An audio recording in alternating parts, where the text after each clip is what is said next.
राज्यसभा निवडणुकीनंतर प्रकृती अस्वास्थ्यामुळे सार्वजनिक कार्यक्रमांपासून दूर असलेले राष्ट्रवादी काँग्रेसचे प्रमुख शरद पवार पुन्हा एकदा जोमाने कामाला लागले आहेत. साताऱ्यात पार पडलेल्या बैठकीत शरद पवार यांची रयत शिक्षण संस्थेच्या अध्यक्षपदी पुन्हा एकदा बिनविरोध निवड करण्यात आली असून 2026 ते 2029 या 3 वर्षांच्या कालावधीसाठी शरद पवार हेच रयत शिक्षण संस्थेचे अध्यक्ष असणार आहेत.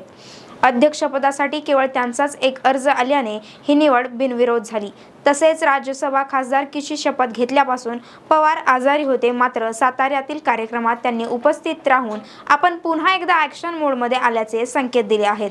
यावेळी बोलताना शरद पवार म्हणाले, आपण कुठं कमी पडलो आणि नवीन काय करता येईल याचा विचार करण्याची हीच खरी वेळ आहे. कर्मवीर भाऊराव पाटलांनी दिलेला आदर्श पुढे नेत असताना संस्थेची उंची वाढवणाऱ्या सर्व सेवकांचे त्यांनी मनापासून आभार मानले. जग बदलतंय, नवी संकल्पना जगानं स्वीकारली आहे, आपणही ती स्वीकारायला हवी असा मंत्रही त्यांनी यावेळी दिला. विशेष म्हणजे AI अर्थात कृत्रिम बुद्धिमत्ता स्वीकारून रयतला जगाच्या बरोबरीने नेण्याचा त्यांचा निर्धार पवारांनी व्यक्त केला. परदेशातील नामांकित संस्थांशी रयतला जोडून मुला-मुलींच्या ज्ञानात भर घालणार असल्याचंही त्यांनी सांगितलं. खेडेगावातील मुलं आज AI वर चर्चा करत आहेत, ही संस्थेसाठी कौतुकाची बाब असल्याचं त्यांच्याकडून यावेळी नमूद करण्यात आलं. अशाच महत्त्वाच्या बातम्यांसाठी पाहत रहा .com महाराष्ट्र आणि YouTube चॅनलला नक्की सबस्क्राईब करा.